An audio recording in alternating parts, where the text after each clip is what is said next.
इस कहानी में दो लड़कियां एक खतरनाक साजिश में फंस जाती हैं। कुछ अजनबी लड़के उन्हें अगवा कर जंगल में ले जाते हैं और ड्रग्स देकर बेहोश कर देते हैं। लेकिन असली डरावनी कहानी तो इसके बाद शुरू होती है। आगे जो होता है वो हैरान कर देगा। मूवी की शुरुआत दो लड़कियों कैटी और नसी से होती है। वे एग्रीकल्चर की पढ़ाई कर रही हैं और आगे की पढ़ाई के लिए न्यूयॉर्क के एक फार्म जा रही हैं। दोनों बहुत खुश हैं। अगले दिन उन्हें लेने उनके अंकल जसन आते हैं, जो FBI एजेंट हैं।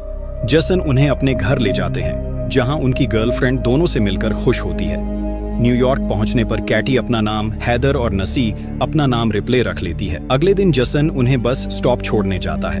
लड़कियां कहती हैं कि बस आने ही वाली है, इसलिए वह अपने काम पर जा सकते हैं। वे कहते हैं कि जैसे ही वहां पहुंचेंगी मैसेज कर देंगी। जसन उन्हें कोडवर्ड यूज करने को कहता है ताकि वह समझ सके कि वे सेफली पहुंच गई हैं। कैटी कहती है वह एप्पल बोलेगी, लेकिन जसन कहता है हर बार नया अल्फाबेट यूज करना ताकि कोई कोड समझ न सके। जसन के जाने के बाद कैटी और नसी को दो लड़के सड़क पर देखते हैं। फिर कैटी और नसी पास के रेस्टोरेंट में कॉफी पीने जाती है। वहीं वे दोनों लड़के भी आ जाते हैं। उनका नाम जेड और ल्यूकस है। कैटी और नसी उन्हें अपना नया नाम हैदर और रिप्ले बताती हैं। वे कहती हैं कि वे न्यूयॉर्क के एक फार्म में पढ़ाई के लिए जा रही है। जेड कहता है कि वे भी वहीं जा रहे हैं और उन्हें साथ चलने को कहते हैं। पहले कैटी मना करती है, लेकिन नसी के कहने पर दोनों उनके साथ चली जाती हैं। लेकिन जेड और ल्यूकस उन्हें फार्म की जगह अपने घर ले जाते हैं, जो जंगल के पास है। यह देखकर कैटी और नसी घबरा जाती हैं और फार्म ले जाने को कहती हैं। तभी जेड और ल्यूकस की माँ आकर उन्हें चाय पर बुलाती हैं और कहती हैं कि वे बाद में फार्म छोड़ देंगे। कैटी और नसी चाय पीने रुक जाती हैं। इस दौरान कैटी को जसन का मैसेज आता है। वह कोडवर्ड में एप्पल लिखकर जवाब देती है, जिससे जसन समझ जाता है कि वे फार्म पहुंच गई हैं। ल्यूकस की मां कैटी और नसी को खाने के लिए कुछ देती है। खाना खाते ही दोनों को नशा होने लगता है, क्योंकि उसमें ड्रग्स मिला था। अब उन्हें समझ आता है कि कुछ गलत हो रहा है। वे भागने की कोशिश करती हैं, लेकिन थोड़ी दूर जाकर बेहोश हो जाती हैं। जेड और ल्यूकस उन्हें फिर से उठाकर घर ले जाते हैं। अगली सुबह जब कैटी और नसी को होश आता है तो वे खुद को जंगल में पाती हैं। उनके हाथ लोहे की जंजीरों से बंधे होते हैं। वे डर जाती हैं और मदद के लिए चिल्लाती हैं। तभी जेड आता है और कहता है कि वे ऐसी जगह हैं जहां कोई नहीं सुन सकता। फिर थोड़ी देर बाद एक आदमी बोरिस आता है। वह कैटी का फोन दिखाता है और बताता है कि जसन ने मैसेज किया है, जिसमें उन्होंने एप्पल लिखा था। बोरिस इसका मतलब पूछता है। कैटी जवाब देती है कि एप्पल एक कोडवर्ड है, जिसका मतलब है हम दोनों सुरक्षित हैं। बोरिस जसन को जवाब में मैसेज भेजता है और एप्पल कोडवर्ड भी लिख देता है ताकि जसन को शक न हो। फिर वे कैटी और नसी को जबरदस्ती नहाने के लिए मजबूर करते हैं। तभी वहां एक शेरिफ आता है। कैटी और नसी उससे मदद मांगते हैं, लेकिन जल्दी ही पता चलता है कि वह भी जेड और ल्यूकस के साथ मिला हुआ है। यह जानकर दोनों और डर जाती हैं। कैटी और नसी उनसे विनती करती हैं कि उन्हें जाने दिया जाए। वे वादा करती हैं कि किसी को कुछ नहीं बताएंगी और चाहे तो पैसे भी दे सकती हैं, लेकिन कोई उनकी बात नहीं सुनता। फिर शेरिफ एक दवा खाकर खुद को ताकतवर बनाता है और कैटी को चुनता है। इसके बाद वह कैटी के कंटेनर से बाहर आता है। यह देखकर साफ समझ आता है कि उसने कैटी के साथ बुरा किया।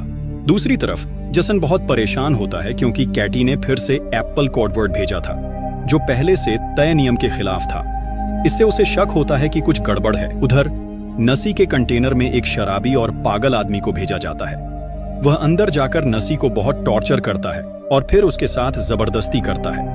अब ये लोग पूरी तरह हैवान बन चुके थे। असल में वे कैटी और नसी से जबरन जिस्म फरोशी करवा रहे थे। इधर जसन को शक होता है तो वह न्यूयॉर्क के एग्रीकल्चर फार्म में कॉल करता है। वहां से पता चलता है कि कैटी और नसी कभी वहां पहुंचे ही नहीं। जसन समझ जाता है कि वे दोनों खतरे में हैं और उन्हें ढूंढने निकल पड़ता है। उधर कैटी और नसी के साथ बुरा होता जा रहा था। हर कस्टमर के आने से पहले जेड और ल्यूकस उनके चेहरे ढक देते और कस्टमर भी पिग मास्क पहनता था। जब एक कस्टमर आता है तो जेड और ल्यूकस कपड़ा हटाकर कैटी और नसी का चेहरा दिखाते हैं। जैसे ही लड़कियां उस आदमी को देखती हैं, डर के मारे चीखने लगती हैं। फिर वह आदमी नसी को चुनता है और कंटेनर में ले जाकर उसके साथ जबरदस्ती करता है। कस्टमर के जाने के बाद कैटी नसी के पास जाती है और देखती है कि उसकी हालत बहुत खराब हो चुकी है। उधर जसन एक पुलिस स्टेशन पहुंचता है। वहां उसकी मुलाकात उसी पुलिस ऑफिसर से होती है जिसने पहले कैटी के साथ जबरदस्ती की थी। जसन उसे बताता है कि वह FBI एजेंट है और कैटी नसी किडनैप हो गई है। पुलिस वाला पूछता है, आपको कैसे पता? जसन बताता है कि उसने कैटी को कोडवर्ड भेजने को कहा था। लेकिन कैटी ने वही कोडवर्ड दोबारा भेजा, जिससे उसे शक हुआ कि कुछ गलत है। इसके बाद वही पुलिस वाला बोरिस को सब कुछ बता देता है कि जसन FBI एजेंट है और लड़कियों को ढूंढ रहा है, और कैटी ने कोडवर्ड के बारे में झूठ कहा था। फिर बोरिस जेड को कंटेनर से दूर ले जाकर कहता है कि इन लड़कियों को जल्दी से खत्म करना होगा, वरना हम पकड़े जाएंगे। साथ ही कहता है कि आगे और लड़कियों को भी पकड़ना है। इधर कैटी चुपचाप खड़ी होकर इनकी सारी बातें सुन लेती है। बोरिस और जेड की बातों के बाद बोरिस कैटी के कंटेनर में जाकर फिर से उसके साथ जबरदस्ती करता है। उधर जसन उसी रेस्टोरेंट पहुंचता है जहां कैटी और नसी को पहले जेड और ल्यूकस मिले थे। वह वहां काम करने वाले एक आदमी से पूछता है, जो उसे बोरिस की गाड़ी के बारे में जानकारी देता है।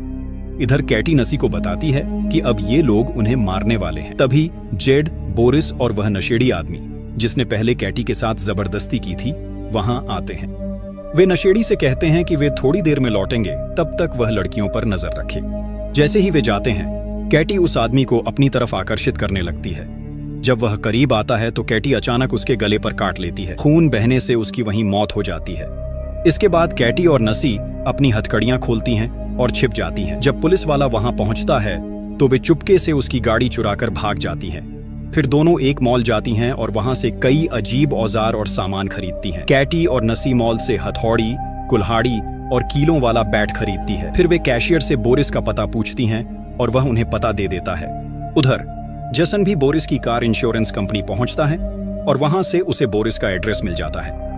इधर बोरिस अपने घर में म्यूजिक सुनते हुए आराम कर रहा होता है। तभी कैटी और नसी वहां पहुंचती हैं और टेनिस बॉल पर कीलें लगाकर उसके मुंह पर मारती हैं। बोरिस बेहोश हो जाता है। जब उसे होश आता है तो वह खुद को टेबल से बंधा हुआ पाता है। वह खुद को छुड़ाने के लिए कैटी और नसी को बहुत पैसे देने की बात करता है, लेकिन उन्हें सिर्फ बदला चाहिए। उसी वक्त जसन भी बोरिस के घर के बाहर पहुंच जाता है। अंदर कैटी और नसी बोरिस से उस मास्क वाले आदमी का एड्रेस पूछती हैं। डर के मारे बोरिस एड्रेस बता देता है। इसके बाद वे लोग कीलों से भरा हुआ बेसबॉल बैट उसके पीछे घुसा देती हैं। बोरिस दर्द से जोर जोर से चिल्लाता है। उसकी आवाज सुनकर जसन तुरंत घर के अंदर आता है और देखता है कि बोरिस मर चुका है। तभी बाहर गाड़ी की आवाज आती है, लेकिन जब तक जसन बाहर पहुंचता, कैटी और नसी वहां से जा चुकी होती हैं। अब जसन पुलिस स्टेशन जाता है और उसी पुलिस ऑफिसर से फिर से कैटी और नसी के बारे में पूछता है। तभी वह कैटी को कॉल करने की कोशिश करता है, लेकिन कॉल की आवाज पुलिस ऑफिसर की जेब से आती है। उसे समझ आ जाता है कि पुलिस वाला भी शामिल है। इससे पहले कि जसन कुछ करे, पुलिस ऑफिसर उसे गन पॉइंट पर ले लेता है। उधर कैटी और नसी एक चर्च में पहुंचती हैं। वहां उन्हें पता चलता है कि पिग मास्क वाला आदमी कोई और नहीं, वही चर्च का फादर है। जैसे ही फादर उन्हें पहचानता है, कैटी पीछे से उस पर हमला करती है और उसे बेहोश कर देती है।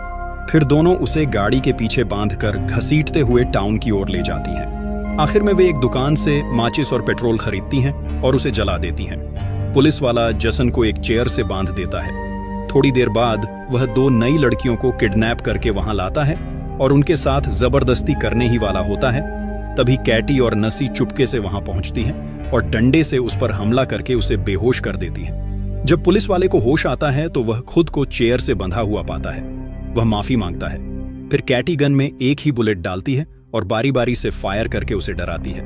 हर बार वह बचता है तो मुस्कुराता है, लेकिन आखिरी में कैटी सच में उसे गोली मार देती है और वह मर जाता है। इसके बाद कैटी और नसी वहां मौजूद नई दोनों लड़कियों को आजाद करती हैं और कहती हैं कि वे जसन को भी खोल दें। फिर वे वहां से चली जाती हैं। दोनों लड़कियां जसन को आजाद करती हैं और बताती हैं कि उन्हें ऐसा करने को कैटी और नसी ने कहा था। जसन अब समझ जाता है कि वही दोनों लड़कियां थीं।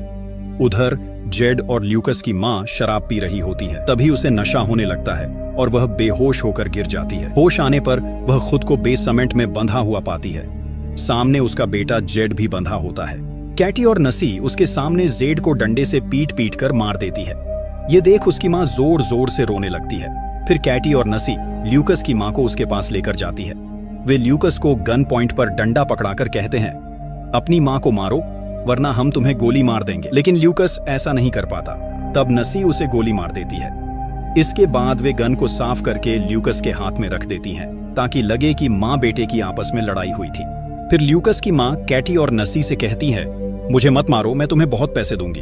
ये सुनकर दोनों हंसने लगती हैं। फिर नसी एक कटिंग मशीन से उसका सिर काट देती है। कुछ दिन बाद का सीन दिखाया जाता है। जसन कैटी और नसी के घर आता है और उन्हें अपने साथ न्यूयॉर्क लेकर जाता है। यहीं पर फिल्म खत्म हो जाती है।